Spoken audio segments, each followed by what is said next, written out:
All right. Hello, everybody. It is week 3, and tonight we are going to talk about the transition from the outline to the actual lit review, which for you in week 3 is just a draft, but it is actually your full polished lit review. But it's kind of like a first take because you'll submit that to me, and then I will give you full feedback on that draft. You'll take the feedback, strengthen your work, and basically resubmit the same thing in week 4 with all the updates. So it's basically like a first try and then a final, but your first try should be as polished and good as you can get it. So let's talk about what this looks like here.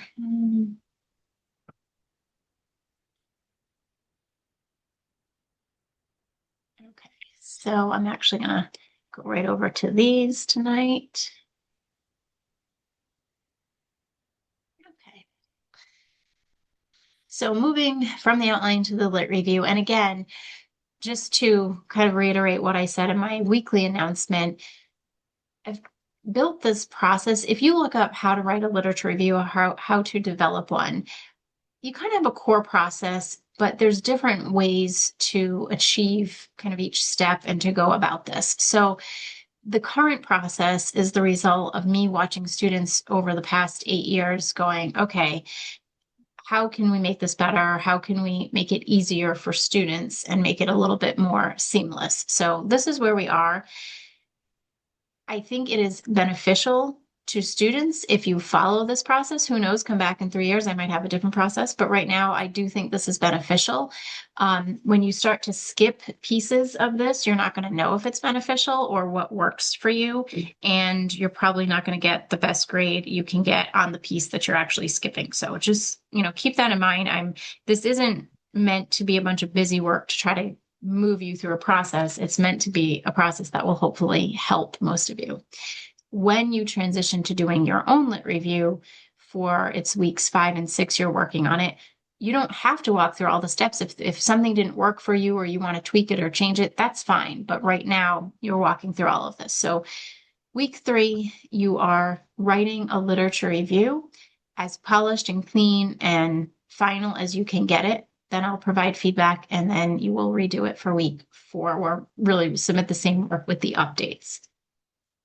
All right, so this is where we are in our process here. Again, where we started, we've come around. You have your feedback on the literature review outlines, and for most of you, you follow the outline process and you have a good stepping stone to move into the draft.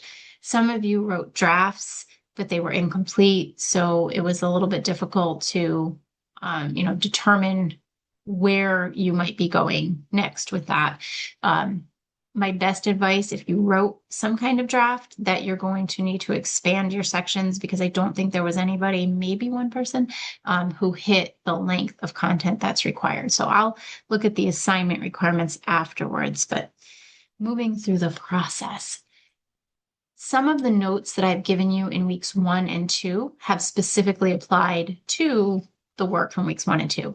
Some of the notes have been kind of foreshadowing, like, hey, make sure you're looking at this because you're going to need that come week 3, and here we are. So whenever we're writing something like a paper, at least in this course, and should be the case for most of your courses, you're looking to adhere to the APA guidelines. So if you are an APA 6th edition user, the previous font, we were kind of tied into Times New Roman. I love this, that in the 7th edition, they have actually given us more font choices.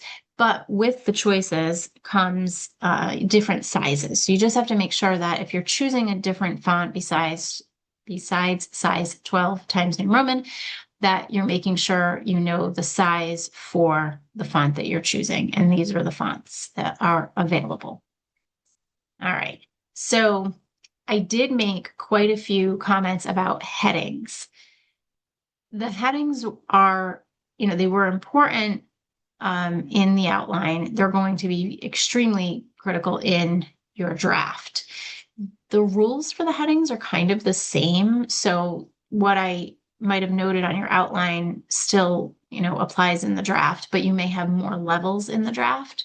So this is something that a lot of people aren't very familiar with. This is in the APA manual. It's also in the dissertation and program handbook that should have been posted. I know it was posted in your orientation, so it is in there. Most of what you're going to be using are between 1, 2, and 3. So your title, or if you want to use your RQ as your title, that's fine. That is basically formatted as a level 1 heading, centered, bold, title case, meaning the first letter of each important word is capitalized. That is the same thing as a level 1 heading. So typically you'll have your title and then you have a brief introduction, but you don't need to include another heading as an introduction. You don't need the introduction heading. You're just going to go right into the content. There's a few reasons for that. One is we try to avoid stacked headings. And secondly, the introduction, when it comes right after a title, is kind of assumed or implied. Like we know that's your introduction. So you don't need to write introduction. Now, if you're using a different format where you have a separate title page, and then we come down to the main, first main page, and it doesn't have that title on that same page, it's okay if you use the introduction header, but you still don't have to. So for some of you where you kind of wrote more of a draft, you might have seen that note, like you can keep this intro heading, but you don't have to. And it was because you had the title page. APA uses a title page. I'll be honest with you, it's one thing in this class that I don't need a title page. I don't need a table of contents, but you're welcome to put any of those in as well, but you don't have to. All right, so then your first heading, regardless of where your title is, your first heading for the content is going to be a level 1, which again, center, bold, title case. Your content starts just like a normal paragraph would start. It's indented, but just looks normal. Then your second level headings are going to be here to the left, and same thing, bold, title case, but left justified. But your content begins in the same place. If you happen to have a level 3, which some of you might based on how you outlined it, then it's just like a level 2 heading, but now it's italicized. Your content begins in the same place.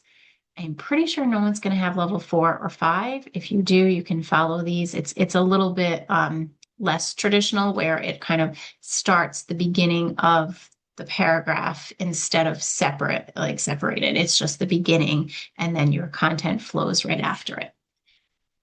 All right, so avoiding stacked headings. So what I mean by that, I explained it a little bit talking about the intro, but if you have a level 1 heading that says planets, and then your next heading says, which would be a level 2, says Earth. Okay, what we don't want is a level 1 and a level 2 with no content between. So if your first level is planets, you should give us a brief overview of planets and kind of what we're going to see in this section, and then move to your first subsection of planets. And then same thing, you talk about Earth, and then, Mars, whatever, you go from there. It's just not good practice to have those stacked. So just something to keep in mind. These sort of section intros so you have your main intro to the whole body of work, and then you have your section intros if it makes sense for you the way you've outlined it. You may not always have them, but if you do, they don't have to be extensive, especially for this assignment. I'm not looking for major paragraphs there. It's just kind of setting up what is below. This brings up maybe some confusion for people because, and I noted this in some of your intros, I might have given you a note that says, be careful with introductions that aren't supported by cited sources. It depends how you write your introduction. If your intro, whether it's your full intro or your section intro, is simply just basically this is what this paper or this section is about, here's what you're going to see, then you might not need any citations. But if you start stating and explaining or defining anything, for instance, in our planet example, if your first header is planets, and if you start talking about what a planet is and you're explaining that or defining that, then you're going to need to cite that, because even if you are a solar system expert, a lit review is not a place for you to tell us what you know. It's for you to show us what other people have already published about the topic. So if you're defining what a planet is, then you need to find somebody who defined it and stick them in as a source. So keep that in mind. All right. Any questions on this information before I move off of this one? Are these slides published somewhere? Did you send these to us? Nope. So these will be Okay. published when I post the Not So Micro lecture. When this video gets posted, I post the slides with it in the block that you currently can't see in week 3, but I will populate the block and put this in there. Yep. Okay. Okay. All right. So synthesize your section points. And some of you already started to do this well. Some of you didn't do it because you were outlining, and that's okay. And some of you tried to do it but didn't quite get there. So we kind of have 3 different levels of skill on this right now, or attempts, I should say.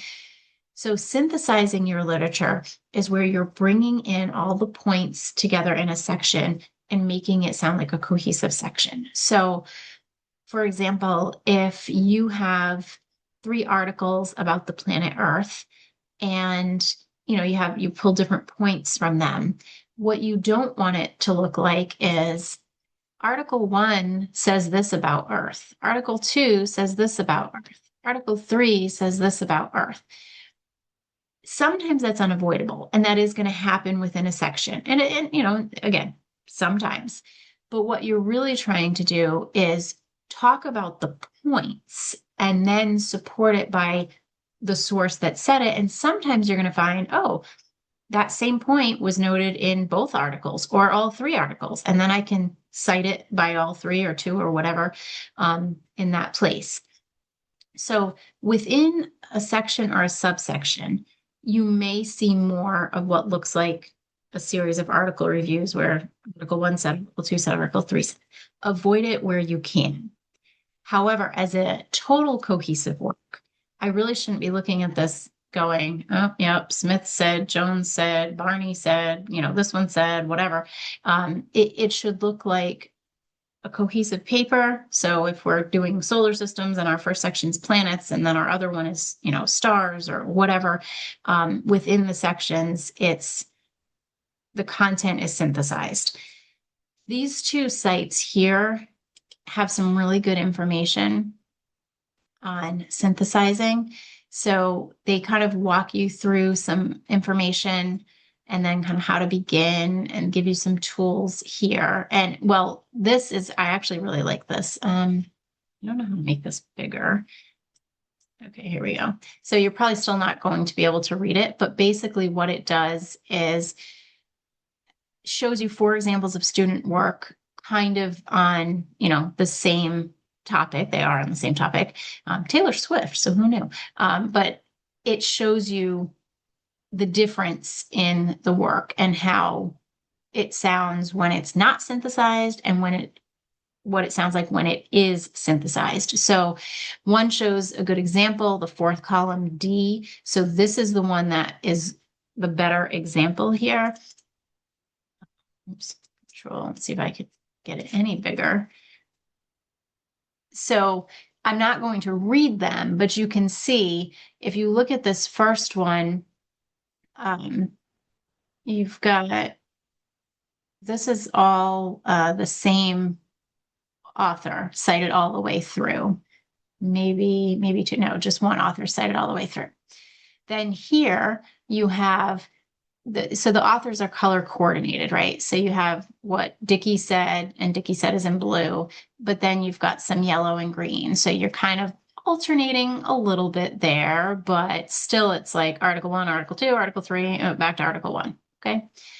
Then here, it's a little bit more of that Article 1, Article 2, Article 3, where here you've got a little bit more integration with a little bit, they brought in more sources, so it's not just a, series of things going down, and they bring in the same source a few times. You've got Dickey twice, you've got Kedme twice, so it's a little bit more synthesized.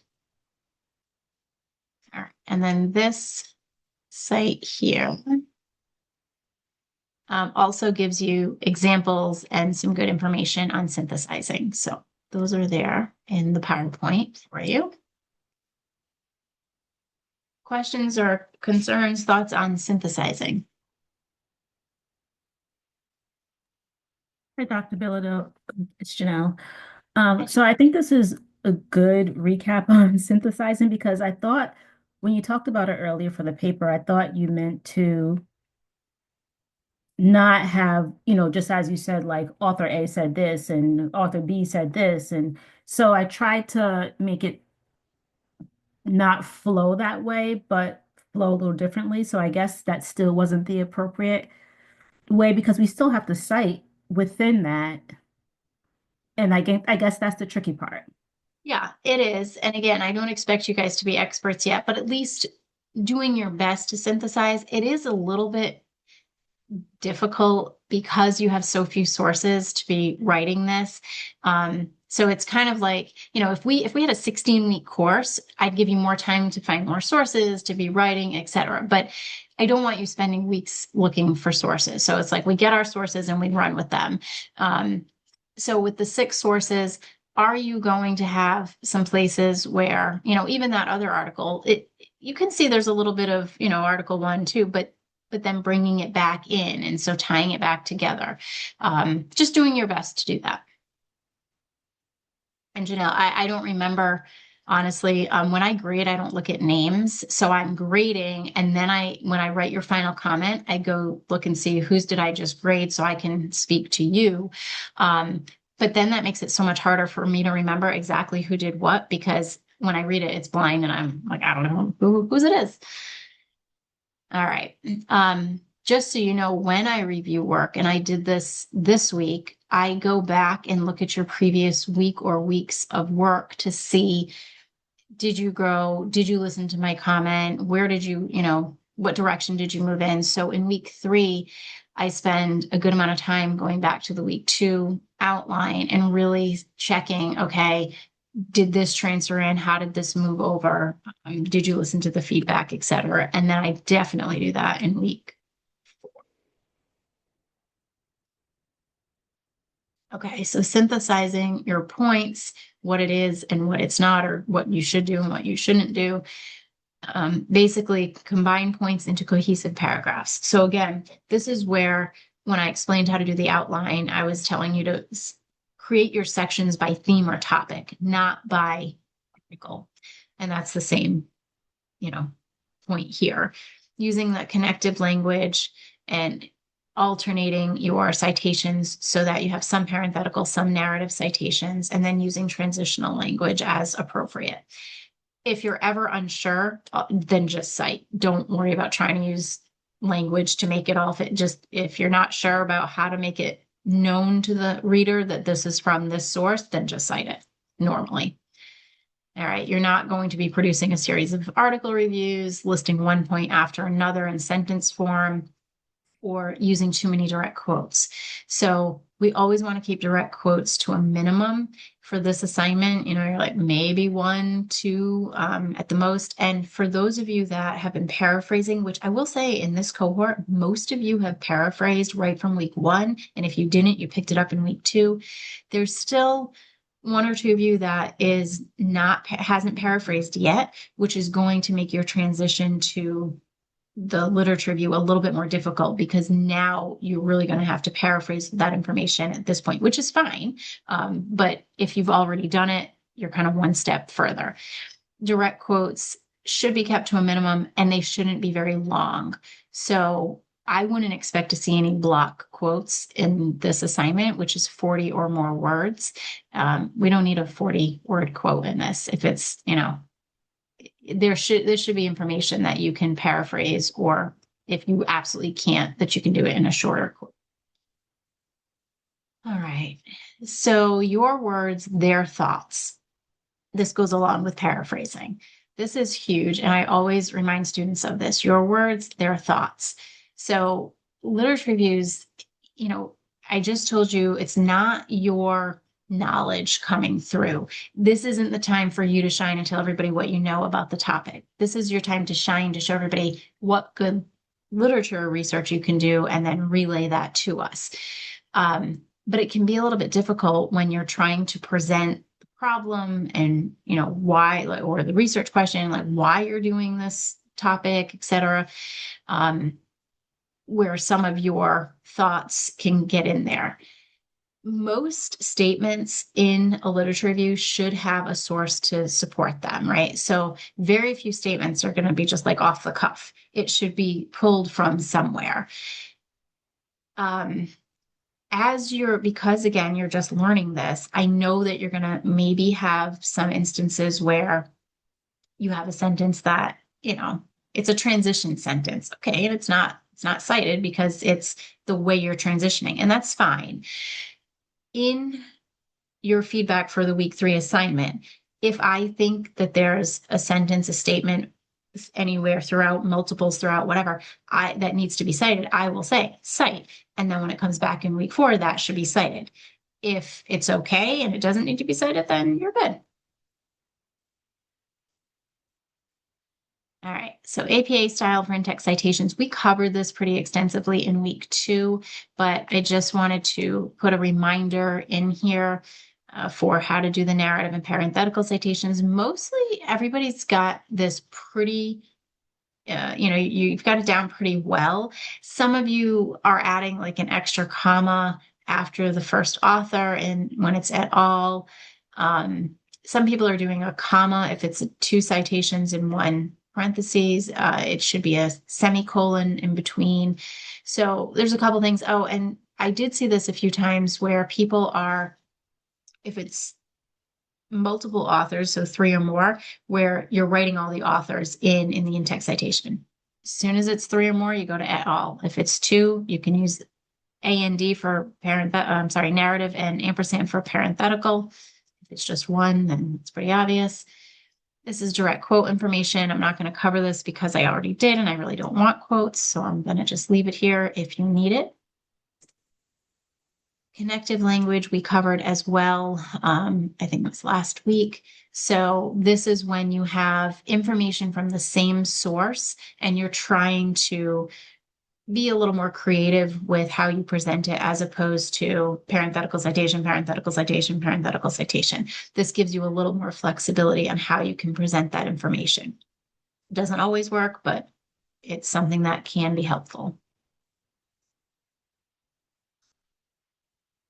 The transitional expressions, I also covered these, but because now you're moving into writing, I just wanted to remind you of these, of how you can sort of seamlessly switch between one study and another without just making it sound like this study said, this study said, this study said. And I'm using anthropomorphism there because the study doesn't say. We will talk about anthropomorphism. I can't remember if it's in week 4 or 5. If you don't know what the heck I'm saying when I'm talking about anthropomorphism, it's when you are assigning human characteristics to non-human entities or items. So like a study isn't a living thing. This is such a gray area and it gets really confusing. And even for me, I have to kind of really look and say, okay, isn't, and APA has loosened their grip on that. So we'll cover anthropomorphism another time. I don't take off points for it. I may note it in week 3, but I'm not taking off points because you guys aren't quite there yet. So it's good to be aware of, but not worry about yet. All right. So that takes us through the PowerPoint, and I will just jump in over here quickly to our assignment. Josh, I think it was you that asked, this not so micro lecture block will be populated for you at some point in the next day or so.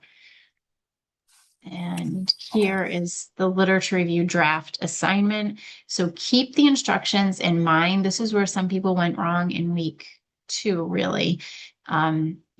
Read everything that's required. So each major section should have at least two sources. Now, that was the same direction you had for the outline, and some people have sections, many people have sections with just one source. That you need to have at least two. Three's better, but at least two, and two's fine if that's what it is. You should have, proper in-text citation for all of your sources. The literature review should relate back to your research question, which I did check for in the outlines, and everybody actually did a really good job of this. I didn't have any like weird articles that totally didn't relate to the topic. So good job there. And then approximately 6 pages. So when I say approximately, it's as close to 6 as possible, not over, not under. My marker is a half page. I think I said this in the video last night. So 5.5 pages to 6.5 pages would be the minimum and the maximum. That's about where you want to fall. I don't want 4 pages. I don't want 7 pages. So you're in there somewhere. Janelle, go ahead. For the citation having two sources in a section, I was looking at my feedback, and in a section, I have two different sources, but they're in two different paragraphs within that section. When you say you want to have two sources in a section, do you prefer to have those two sources? Like if I have two paragraphs, would they need to be two in each paragraph, or how do you want to Yep. So do that's that? a good question. So it depends how it's structured on one part of my answer. And by that, I mean, so if you have, let's see, again, planets, right? And you have a subsection of Earth. Earth should have at least two sources. Mars should have at least two sources. Now, if you're within Earth and you have first paragraph, one source, second paragraph, second source, which I think is what you're talking about. Yeah. Mhm. So then that starts to look like an article, like a series of article reviews, right? Like I got a whole paragraph on one article and a whole paragraph on a second article. So a little more synthesis and cohesion there. Are you meeting the two sources? Yes, for the section, but in the outline, sometimes it was difficult for me to tell if I was still in the same section or not. In the lit review, it probably won't be difficult to tell because it'll probably be a little easier for me to know that. But I would I count that as check the box on the number of sources for the section? Sure. Would you get points deducted for synthesizing there? Yes. Does that make sense? It does. Okay. Thank you. Thank you. Aisha. Are we able to add an additional source to one of our subsections? I'll give you an example. As I was grouping together the topics, I realized that if I reread through them, maybe an additional, like one of the 6 sources I had might have something that I could relay in there. And I wondered if we just had to stick to the structure of the outline that we submitted. Nope, absolutely not. So I'll answer that in 2 ways. If another one of your 6 sources fits in there, great, sure, just go ahead and add it. Because when I review your week 3 submission, I'm going to compare it to your outline. So I will see, hey, you added this one or whatever. If you need to add a 7th, 8th, whatever source because you're starting to write and you're like, I just need something else because it's not working. I can't synthesize this. I need something. You can certainly at this point still add another source. That's fine. Ideally in a perfect world, I'd say highlight that for me. So I see it just in the reference list, not like in the content. I'd say highlight it for me so I can see. That might be a lot for me to ask this time around. In the transition from week 3 to 4, you are going to make me aware of your changes. But yeah, if you need to add a 7th or 8th source at this point, go ahead and add it. And to your question, yes, you can certainly use any of the other 6. Janelle, do you have another question? Okay, that's fine. Your hand was up. I just wasn't sure. Anybody else have questions or comments, concerns? Okay, so I will stop recording and this will be posted. Yes. Thanks for watching.